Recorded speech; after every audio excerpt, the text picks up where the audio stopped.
looking to probably finish up a lot of those mail ballots. They had to start processing today, probably looking into tomorrow or Thursday. But depending upon the margin, we might get to the point where there's enough for us to call it. Michigan, I think they're mainly focusing on Wayne County right now in the city of Detroit. I think there's some that are still to be reported. I have an update on Arizona in particular. I just talked to a Maricopa County election official, and there's about 650,000 ballots that they have not reported out yet. They haven't tabulated yet, plus the mail ballots that were delivered today, and they're not sure of that number yet. So there's a significant number of Arizona ballots out, and I think that's going to go well into tomorrow, perhaps even Thursday, until we get Arizona's very close. Percentage, they're less than 1 point. So many, and there's a culture of delivering those mail ballots on the day of the election, which doesn't allow them to pre-process. They have to do that right away and get it in the next couple days. Mm-hmm. So that means we're looking at maybe Thursday if it comes down to Arizona? I'd say about Thursday. I mean, if the path for Harris right now, as slim as it might be, is Pennsylvania, Michigan, and then possibly Arizona or the long shot of Wisconsin, Arizona's going to take probably a day or two. Pennsylvania might take about that long too. And remember, that's still significantly earlier, especially given the margins than what we saw in 2020. I remember it took all the way till Saturday. Right. Much more to discuss. You're watching CBS News America Decides, Election 2024.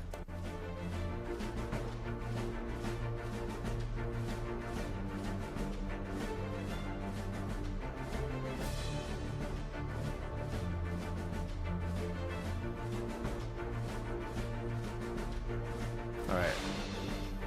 I think that's where they take a pause. She's just at the rally commentating. Are they talking any numbers? I don't know if we're going to get any new number. That's an electorate that has more male voters, more Latino voters, and those are two groups we're seeing who are leaning towards him. And I just want to go back to, even though we don't know where the blue wall states are yet, we're still waiting for votes to come in, some of the underlying themes that we are seeing that, Audie, you were talking about a little while ago, that I think it's important to go back to. One of the things that we started out the evening with was about the women, the question about whether or not women were going to come out for Kamala Harris, right, whether or not men were going to come out for Kamala Harris in a post-Roe world on that issue. And if you just look at, for example, suburban women, they, according to the national polls, they went for Trump. 4 days after the election? It seems like abortion was not the animating issue. It was the way it was right after the Dobbs ruling. It was Saturday morning. These exit polls I'm so like seeing basically that the 5 economy, days, the people 4 who were full most 24-hour upset days. Listed themselves as angry or facing I remember severe waking up hardship. Saturday morning and Those are the like people who really hearing went for the Trump. reactions outside the window. I have to confess that I always thought in the last. But it was like a week or two of the limbo. We were campaign, just this sitting. idea It sounds like it won't be that long to know, but it could be up to 2 days. Something of a risk. Anderson? Jake, thanks very much. This is the first time we've all talked. David Axelrod, what do you make of what we've seen? Look, I think that is flooring me, but it's statistically is true. And there's a difference. The reason they also say that is there's a difference between white women who live in downtown cities versus white women that do live in suburbia. Including up until last night, I and others said we had notions, we had feelings. But it is statistically, we weren't going to make any predictions. Fairly accurate. The truth is, we're sitting here tonight and we're waiting for the 3 states that can determine the race one way or the other to render a verdict, and they're close. And she's right to wait to have those votes counted. But what was very clear watching the night unfold is that MSNBC has a little bit better. She's like, at least this is better energy. Give me this. Seeing Cedric Richmond come out and make those remarks, he does. You can see how it could be different, right? You can sound see like Eeyore. You can see how they could expect that to be the candidate. I think they planned for everything in terms of, it's close, or Harris is ahead, but Trump declares victory. I mean, all these things that everybody gamed out. Now, while we're just waiting for the blue wall states to come in and watching the math, sending people home is also like asking people to conserve their emotional energy, I think. And it's not possible. I mean, for sure. I mean, I think there's no other way to describe how people are feeling leaving that venue and people on the campaign than deflated in this moment. Yes, all of the other states have not been called. But what they went to that venue tonight hoping to see and witness was a historic election of Kamala Harris to the presidency. One of the coolest things was the end of the Trump era as they knew it. And so We don't know the outcome yet, but that is not what they are receiving, and they are being told to go home and wait till tomorrow. One of the coolest things about 2020 was, so we lived in the city downtown. We lived like in the middle of downtown, and that Saturday when they finally announced, I remember waking up and be like, what is going on? And like outside hearing like literally like you're in the city, horns are honking, but it was like constant horns honking everywhere. Like the whole, just constant, like people laying on their horns. I remember like people yelling out their windows, like cheering out their windows. It was like the wildest experience. It was so cool. It was like such a surreal, it was like such a cool place to be when that announcement came out, when it was announced that Biden beat Trump. It was such a like, I remember I cracked the window and I sat in the window seat and I just sat there. We had been waiting 4 full days through the rest of the week, just being like, we still don't know. We still don't know. We still don't know. And it was just like, it finally happened. I was like, it was such a cool, kind of surreal, like really awesome feeling, kind of like being like, oh wait, like everyone else is also in this too. That's another thing, right? Like there is still a lot of people that were sick of him. There's certain issues here, right? Like a lot of the issues are things we've talked about already, but also like Americans, for some of the reasons we talked about already before, have extremely short attention spans. This is also a very abnormal situation to be in, right? We had Donald Trump run for president, jokingly didn't really get involved, run for president and win, run for president and lose, and now run for president again, whether he wins or loses. Having that same person across the board after they've won, usually if you win, you run again and you lose, typically they don't come back. I don't know if that's never happened before, but it's obviously it's not really a scenario that happens. That being a unique case as it is, most people also don't vote based on anything except for like, how do I feel right now? So it's been 4 years since Trump was president. People don't remember how they felt or how the fuck life was back then. People don't have an attention span that they remember anything about back then. All they know right now is, well, I don't really like how things are right now, and it's a Democrat in power now, and technically Kamala Harris is in power now, and I don't like how things are, so I'll just vote the other way. That's how a lot of people vote. That's how a lot of people think about the elections. They don't remember far enough back. They probably barely remember all 4 years of the Biden administration, and if it's improved at all. They just remember like, oh, right now, I don't like it. So let's just do something different. And that's it. That's half of the reason why we flip-flop so much. That's half of the reason why we do go like in almost exact increments of back and forth. It's because that's how people vote, and people don't remember shit like that. So that's a big thing too. That's another thing that is very unique about this.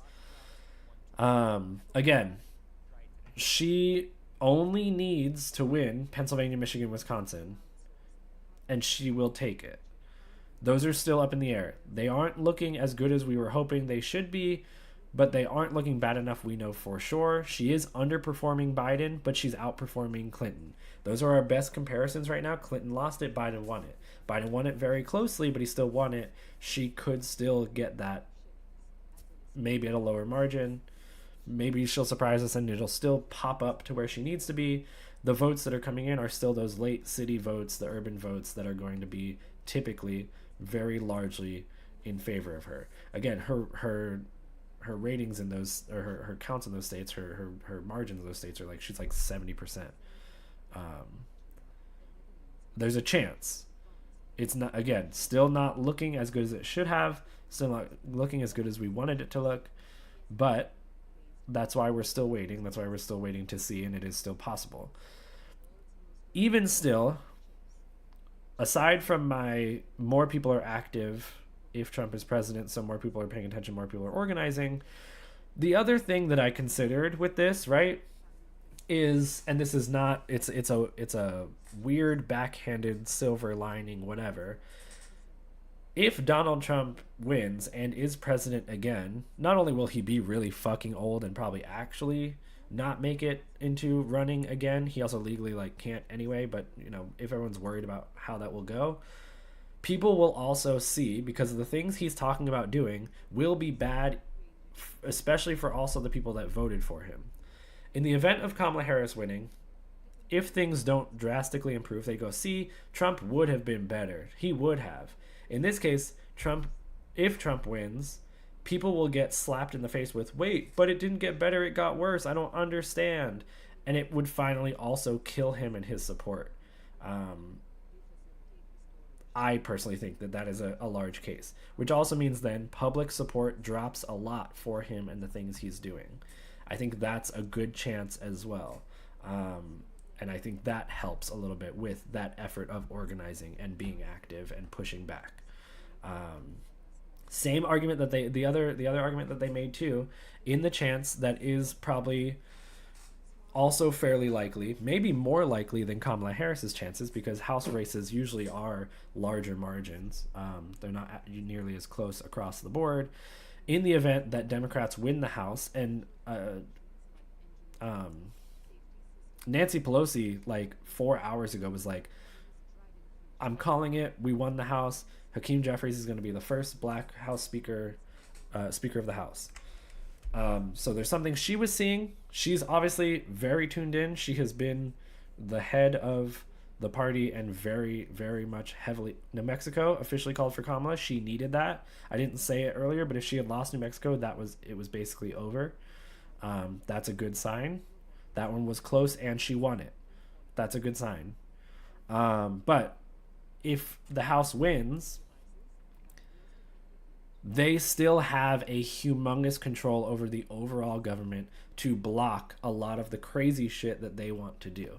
That is also a chance and a possibility, and it is also a thing to prevent too much doom and gloom and too much worry. That is still a big possibility. It's still a very fair, actual functioning counter.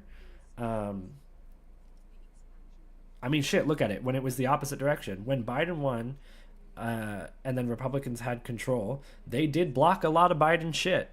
They did a lot of blocking. So that ability goes into the hands of Democrats as well. New Mexico is a good sign. I was feeling similarly. Let's see what he's saying here. I was feeling similarly worried about New Mexico as I was looking at numbers, as I was looking here. The fact that she got that maybe is okay. Maybe it's a signal. But she had to have New Mexico, or else that was also going to be bad. Unless it flipped with Nevada or whatever. But this is an whatever. improvement There's from all Trump that. over where it was 4 years ago, and that completes pretty much the storyline in this region of the state. One of the big questions we asked in Pennsylvania at the start of the night was, would Trump decline further in this part of the state? He had dropped a bit. He had dropped a bit in 2020.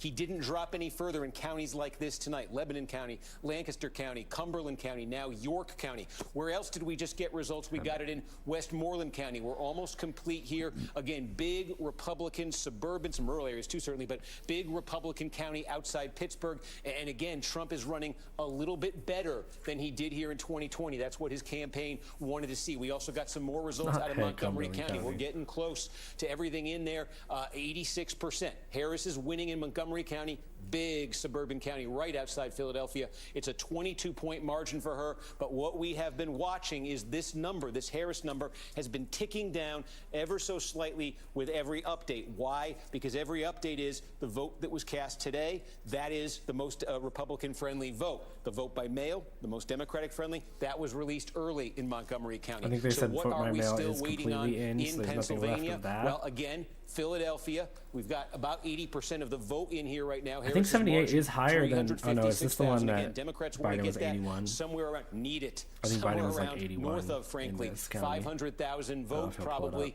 Again, Jacob said going to be a big vote by mail update in the morning. Get some Oh, clarity. okay. No, there on is that. more vote by But mail. Democrats need There to boost is the a number there. big We are vote by waiting mail as well in update. Chester County on the vote by mail. They do it at the very end there.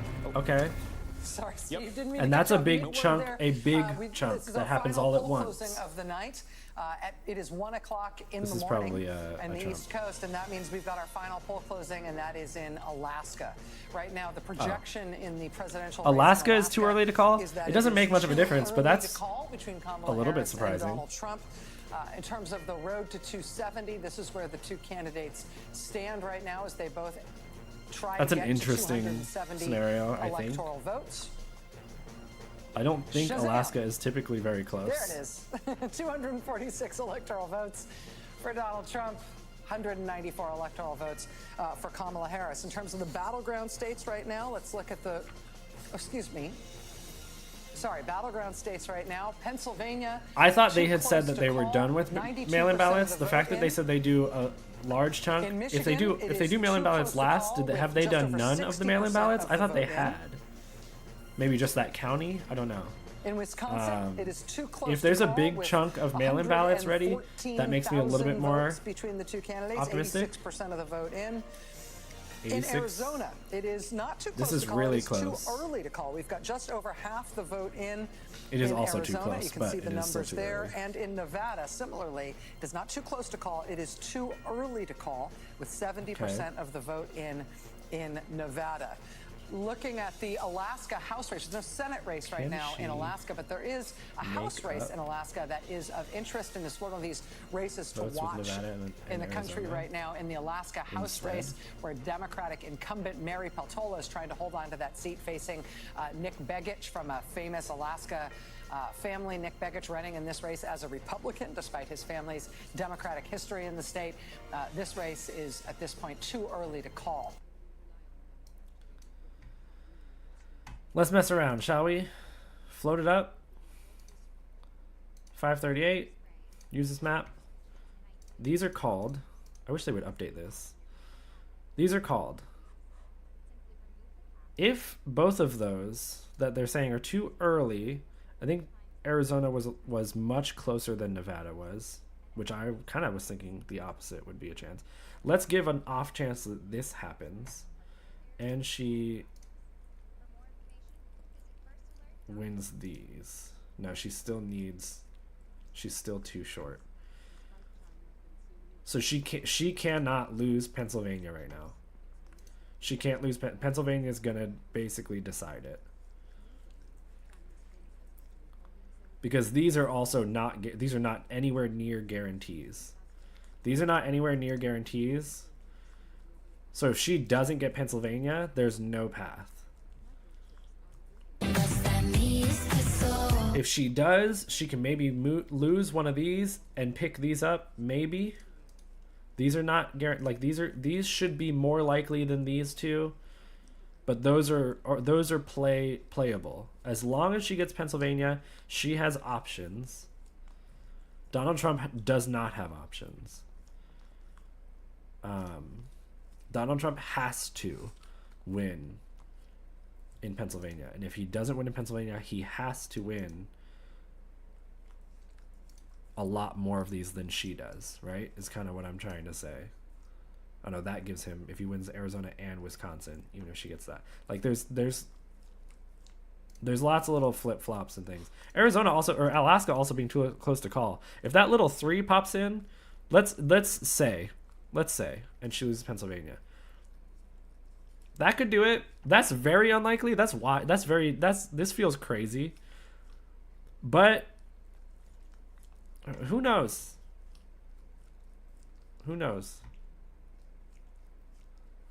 But again, the fact that there's a very large chunk of mail-in ballots that are coming in late, that's what they're doing at the end. The mail-in ballot vote is much more optimistic than what I was thinking we were waiting on. As long as she wins Pennsylvania, she shouldn't. I don't think she's going to lose Wisconsin. Even if she loses Michigan. No, she does need it. She doesn't necessarily need Wisconsin if she gets one of these, but she does need this wall. She doesn't need Nevada. She also doesn't need Alaska. These 3 are her biggest path, and right now very, very stressful. This is really it. This is what she needs, and that's where they were pushing.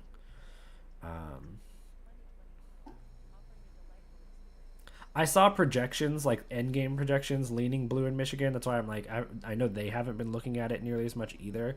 They kind of like looked at it early, but they kind of are not focusing on Michigan much, because I think it is, of the three, the one that is least worrisome. Still really close. Wisconsin, probably less than Pennsylvania, only because its worth is not as massive based on how some of these are going, but still. So the fact that they're focusing Wisconsin and Pennsylvania and less on Michigan makes me think Michigan is good. If she loses Wisconsin, she just needs to at least get this, or at least both of the, oh, that still doesn't do it. She would need Arizona. If she gets Arizona, there's no way Arizona goes blue and Nevada goes red. I feel like that's crazy, but who knows?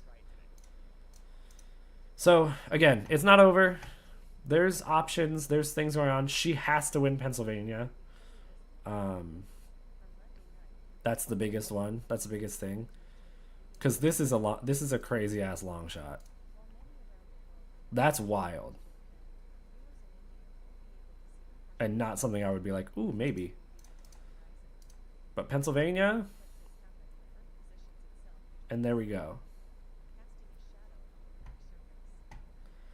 Okay, so that's what we're looking at. That's what we're kind of keeping an eye on. Again, those are not going to come out tonight. I don't think any one of those is going to be announced just tonight. In California. I think we've gotten to the part of the night where we're going to sit here and it's going to be this for the night. You'll wait.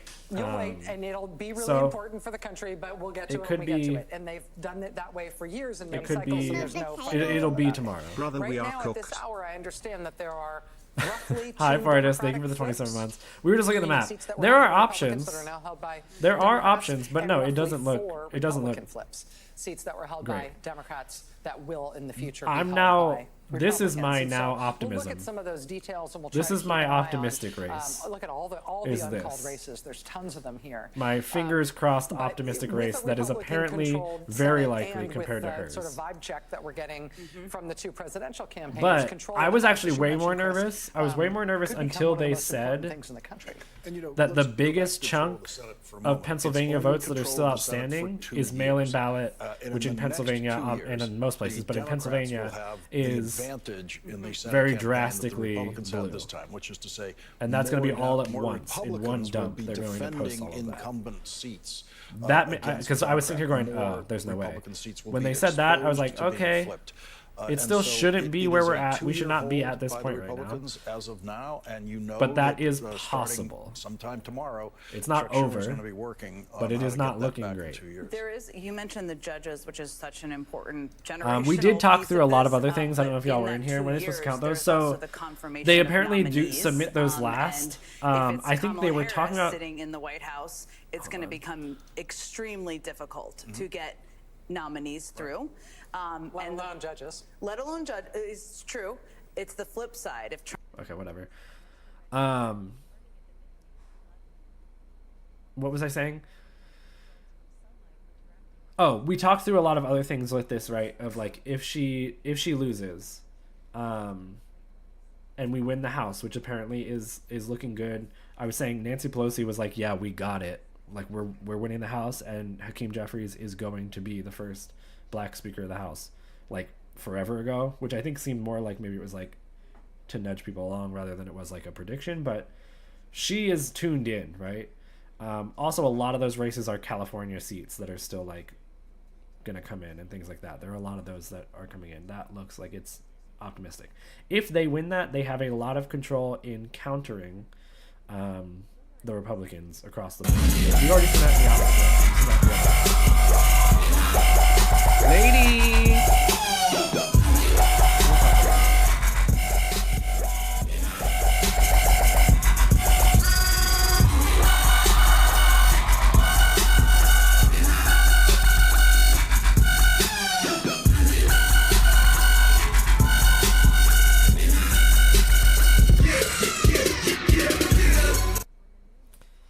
Lady, thank you for the raid. Hi. Welcome in, everybody. How are we doing? How was stream? What were we up to? How are we feeling? Booty shaking raid alert. I did that. That was me. That was a video. Hi lady. Hello musical. Hi. I don't know Thrifty for coming in with the raid or not, but either way, hi Thrifty. So stressed. Valid. We've been talking through lots of other little silver linings, lots of other little things,